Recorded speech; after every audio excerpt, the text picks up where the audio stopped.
Meron po tayong na-discover, sabi po kasi nung Congresswoman ng Marikina na ginagawa pong mga Pilipino, si Congresswoman Stella Kimbo, kung himingi daw po tayo, kung gusto natin makita yung enrolled bill, magtungo tayo doon sa sinasabi nilang archive section ng House of Representatives. Tayo naman po ay masunurin, yung ating legal and research team ay masunurin.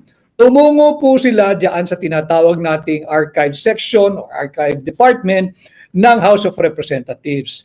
Hesitant po yung mga empleyado roon. Subalit, pinakita po yung kopya ng archive section ng House of Representatives. Doon po sa, ang kopya pong pinakita, yung kopya na ng GAA, yung General Appropriations Act, Volume 1-B, page 752. Yun po yung signature page.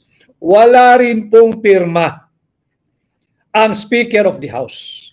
Wala rin pong pirma ang Senate President. Wala rin pong pirma ang Secretary General ng House of Representatives at wala rin pong pirma ang Sekretaryo ng Senado ng Pilipinas. Therefore, meron pa tayong isang hinahanap, yung kopya ng enrolled bill. Yun po yung pinakita nila, wala pong pirma.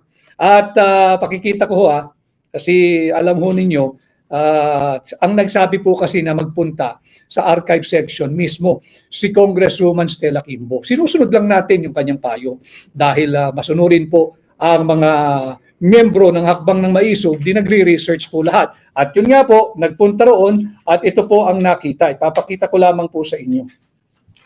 Ito po ay matatagpuan sa GAA Volume 1-B, page 752. Ito po yung nakita. Sa archive section po yan, archive section. Pakikita natin. Ayan Parang blurred. But anyway, wala pong pirma.